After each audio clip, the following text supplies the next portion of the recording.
Fala, galerinha! Meu nome é Amanda e começamos agora mais uma aula de português do cursinho Acreditar.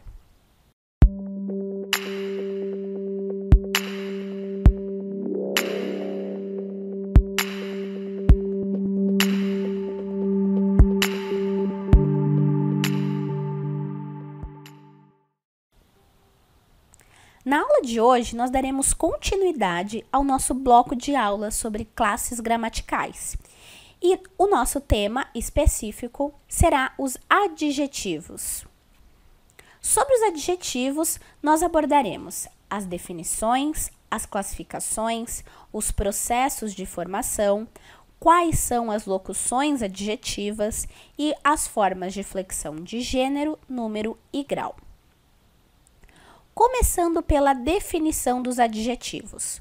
De um modo simplificado, essa é a classe gramatical variável, responsável por expressar quais são as características dos seres. Essa classificação não está vinculada a uma morfologia específica, mas sim com a função efetiva na frase. E com isso, uma mesma palavra pode ter tanto a função de substantivo, ou seja, uma mesma morfologia, pode tanto designar o nome, quanto uma função de adjetivo, ou designar uma qualidade ao ser. Vamos dar uma olhadinha nesse exemplo. Em cada uma dessas frases, a palavra jovem e brasileiro apresentam funções específicas dependendo do seu contexto. Na primeira, a frase o jovem brasileiro tornou-se participativo. Brasileiro tem a função de adjetivo pátrio, que está qualificando qual é o substantivo jovem. Já na segunda frase, o brasileiro jovem enfrenta dificuldades para entrar no mercado de trabalho. Jovem nessa frase é um adjetivo que está atribuindo uma característica ao substantivo brasileiro. E isso pode acontecer porque o que define os adjetivos não é a sua estrutura, mas sim a sua função na frase, como vocês podem perceber por esses dois exemplos. Agora a gente vai dar uma olhadinha nas classificações dos adjetivos. Existe apenas uma grande classificação dos adjetivos, que podem ser classificados em explicativos ou restritivos. Nós denominamos adjetivos explicativos todos aqueles que apresentarem uma qualidade própria, que for intrínseca do ser. Por exemplo, neve fria. A qualidade fria de neve ela é intrínseca, porque não seria possível a gente imaginar uma neve que fosse de outra forma. Portanto, a gente pode dizer que nós estamos explicando uma característica própria da neve. Já os adjetivos classificados como restritivos, eles vão expressar uma característica, uma qualidade que não é necessariamente própria do ser, mas que podem atribuir uma outra característica causando uma restrição. Por exemplo, fruta madura. Madura é um adjetivo restritivo, porque apesar de não ser uma característica intrínseca, ou seja, própria de todas as frutas, ela vai ser atribuída a esse substantivo e, nesse caso, vai causar uma restrição no sentido, porque a gente não está se referindo a todas as frutas, mas apenas aquelas que são maduras. Vejamos agora quais são os processos de formação dos adjetivos. Os adjetivos eles podem ser formados por um processo simples ou composto. Eles serão classificados como simples quando forem formados apenas por um radical e serão classificados como compostos quando forem formados por dois ou mais radicais. Por exemplo, o adjetivo brasileiro. Brasileiro é classificado como simples porque ele é formado apenas pelo radical Brasil. Já a palavra luso-brasileiro, que é um adjetivo pátrio, ele é classificado como composto, porque ele é composto por dois radicais. O primeiro deles, luso, uma forma culta e reduzida para a gente se referir aos portugueses, e o segundo deles, Brasil. Outra classificação é referente aos adjetivos pátrios, que também podem ser classificados como simples ou compostos, assim como os demais adjetivos. A diferença está que, nesse caso, os adjetivos pátrios formados por dois radicais sempre apresentarão o primeiro adjetivo na sua forma erudita e reduzida. Por exemplo, afro-americano. Nessa palavra, a parte afro é uma forma erudita e reduzida do adjetivo africanos. O mesmo ocorre com greco-romano. Em todos esses casos, o primeiro radical vai estar nessa forma que eu comentei para vocês, reduzida e erudita. Nós também podemos analisar os adjetivos pela origem da sua formação, e nós podemos classificá-los em primitivos ou derivados. Os primitivos são aqueles em que o radical não se origina de nenhum outro, e normalmente ele vai ser responsável por gerar palavras derivadas. Por exemplo, bom, belo, feliz, todos eles são primitivos. Já os derivados, eles são simplesmente aqueles que se derivam, que se originam de alguma outra palavra primitiva. Por exemplo, belíssimo. Belíssimo se derivou de belo. Bondoso, que se derivou de bom. Ou magrelo, que é uma derivação de magro. Em todos esses casos, ocorre a derivação de uma palavra primitiva. Especificamente nesses exemplos que eu citei, todos foram formados pelo processo de sufixação, que é uma forma de alteração morfológica, é a mais comum usada para gerar os adjetivos. Agora, nós falaremos sobre o nosso próximo tópico, as locuções adjetivas. As locuções adjetivas nada mais são do que expressões com o valor de um adjetivo. Nós designamos de locução adjetiva todas as estruturas formadas por uma preposição e um substantivo ou uma preposição e um advérbio. Por exemplo, a locução de aluno, em que o adjetivo correspondente a essa locução é discente. Outro exemplo é a locução de boi, que tem como correspondente o adjetivo bovino. Mas prestem bastante atenção, nem toda locução adjetiva tem um adjetivo correspondente com o mesmo significado. Por exemplo, a locução da quinta série. Ela é classificada como uma locução adjetiva porque, por exemplo, na frase vi as alunas da quinta série.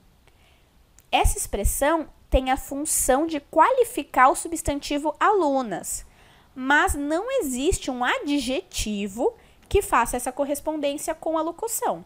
Do mesmo modo com a frase o muro de tijolos, em que a expressão de tijolos qualifica o substantivo muro e, portanto, ela vai ser classificada como uma locução adjetiva.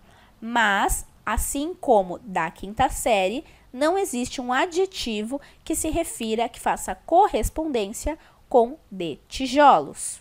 Essa parte é bem tranquila. Agora a gente vai ver quais são os modos de flexão dos adjetivos, que é a parte mais complexa da nossa aula, começando pelas flexões de gênero e de número. Assim como os substantivos, os adjetivos podem flexionar o gênero, tanto de forma biforme, ou seja, apresentando duas estruturas morfológicas distintas para cada gênero, quanto de forma uniforme, em que uma única estrutura morfológica vai ser capaz de corresponder aos dois gêneros, tanto feminino quanto masculino. Por exemplo, o adjetivo bom é a versão masculina do adjetivo boa, ou seja, nesse caso, a gente tem duas estruturas e cada uma delas vai ser responsável por representar um gênero. Já o adjetivo feliz, com ele, esse processo não ocorre, porque existe apenas uma forma de expressar essa palavra. A flexão dos adjetivos biformes segue as regras desse quadrinho aqui. Vamos dar uma olhada. Os adjetivos masculinos terminados em o, para se transformarem em feminino, devem sofrer a substituição do o pelo a.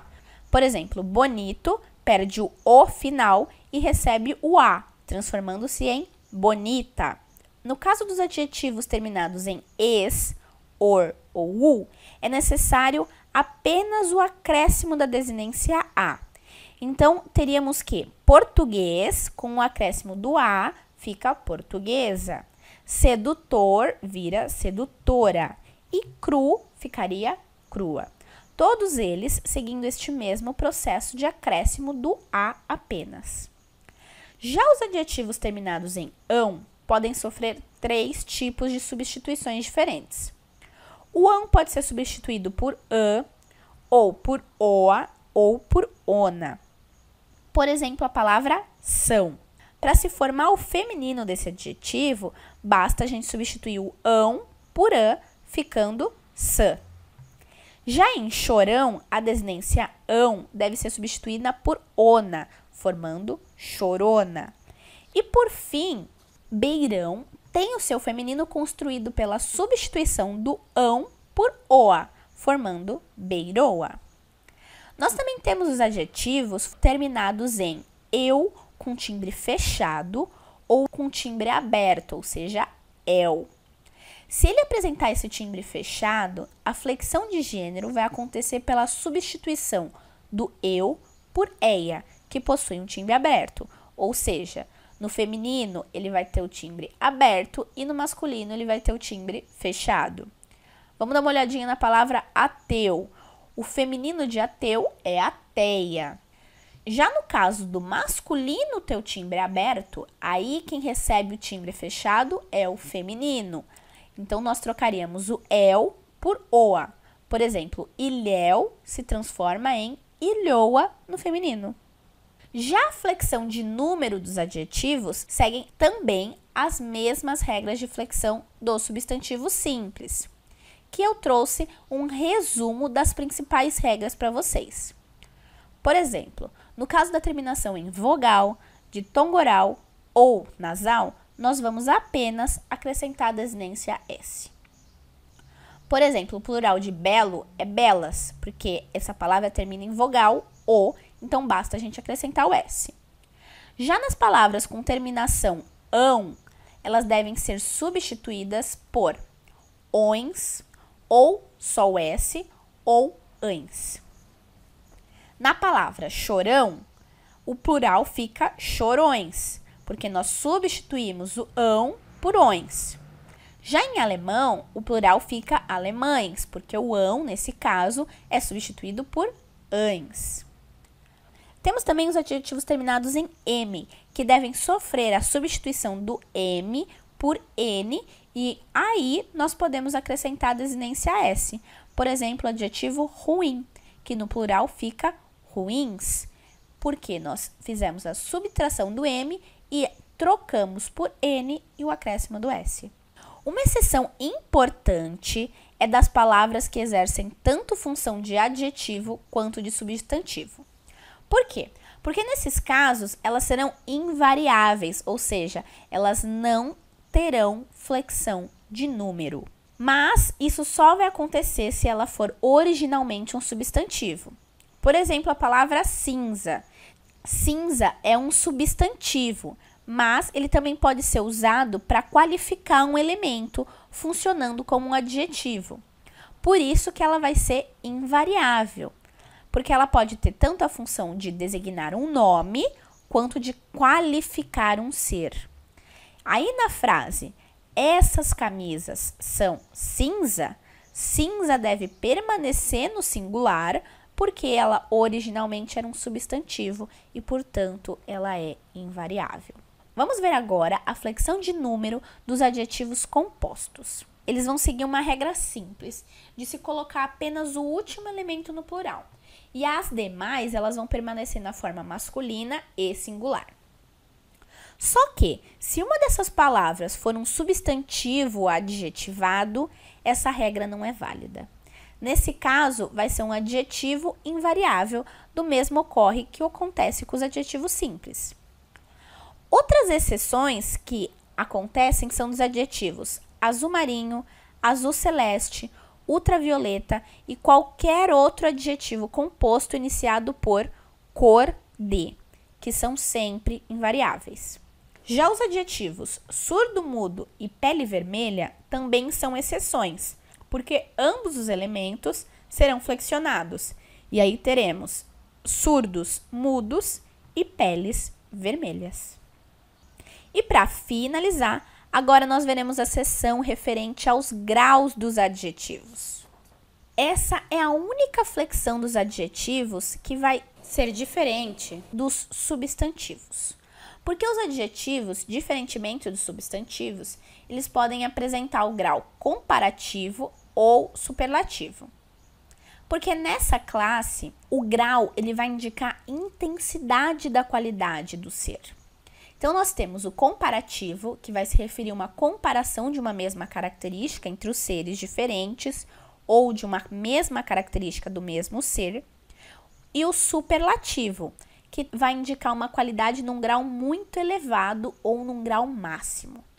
E agora a gente vai dar uma olhadinha nas particularidades de cada uma delas. O grau comparativo pode estabelecer relações de igualdade, ou superioridade, ou inferioridade. Para expressar essa relação, nós podemos fazer uso de conjunções ou advérbios. O grau comparativo de igualdade, ele é introduzido geralmente por meio da palavra como, quanto ou quão. Por exemplo, sou bonito como você, em que a beleza dos dois seres está sendo comparada em pé de igualdade por meio dessa palavra como. Já o grau comparativo de superioridade e inferioridade, ele pode ser expresso por duas formas. Ou pela forma analítica, em que nesse sim, nós também faremos uso de expressões, por exemplo, a expressão mais que ou menos que. Na frase, por exemplo, estamos mais atentos do que eles. Mais do que dá a ideia de superioridade. Ou a frase, somos menos passivos do que eles. Menos que dá a ideia de inferioridade. Outra forma da gente expressar esse grau de superioridade é a forma sintética. Seria uma palavra única capaz de expressar ideias como mais grande, como maior, mais pior, como pior, mais pequeno, que seria menor, mais bom, que seria melhor. Até existem casos em que nós podemos usar as expressões analíticas mais grande, mas isso só vai acontecer quando a gente estiver falando da mesma característica de um mesmo ser. Por exemplo, ele é mais bom do que inteligente. Tanto bom quanto inteligente se refere ao mesmo ser. Então, nesse caso, a expressão sintética melhor não seria uma substituição viável para mais bom. Por isso, nesse caso, é necessário fazer uso da estrutura analítica dos adjetivos. Outro grau apresentado pelos adjetivos é o superlativo. O superlativo pode ser absoluto ou relativo. O absoluto ele é usado para intensificar a qualidade de um ser, dando a ideia de excesso. E assim como o grau comparativo, ele pode ser analítico ou sintético. O analítico vai fazer uso de palavras como advérbios para dar essa ideia de intensidade. Por exemplo, o sol é muito grande. A intensidade da grandeza foi dada pela palavra muito. Já os sintéticos vão usar a derivação sufixal para gerar essa mesma ideia. Por exemplo, o sol é grandessíssimo, em que o adjetivo sofreu essa derivação sufixal para gerar o grau superlativo absoluto sintético. O grau superlativo relativo, nesse caso, a qualidade intensificada, ela vai ser feita em relação a um grupo ou a um conjunto de seres. O superlativo relativo, ele pode exprimir tanto a ideia de superioridade quanto de inferioridade. Em ambos os casos, é necessário usar uma palavra acessória para gerar esse grau, ou seja, só são expressos no modo analítico. Vejamos um exemplo.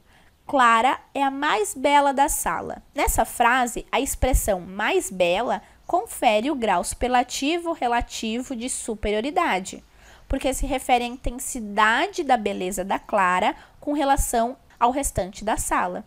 Do mesmo modo, em Clara é a menos bela da sala. Mais uma vez, tivemos uma intensificação, mas dessa vez temos a ideia de inferioridade sendo expressada. Então é isso, galerinha. Por hoje é só. Agora é hora de vocês colocarem todos esses conceitos em prática para fixar o conteúdo. E se ficou alguma dúvida, deixa como comentário aqui embaixo. E eu espero vocês no próximo vídeo.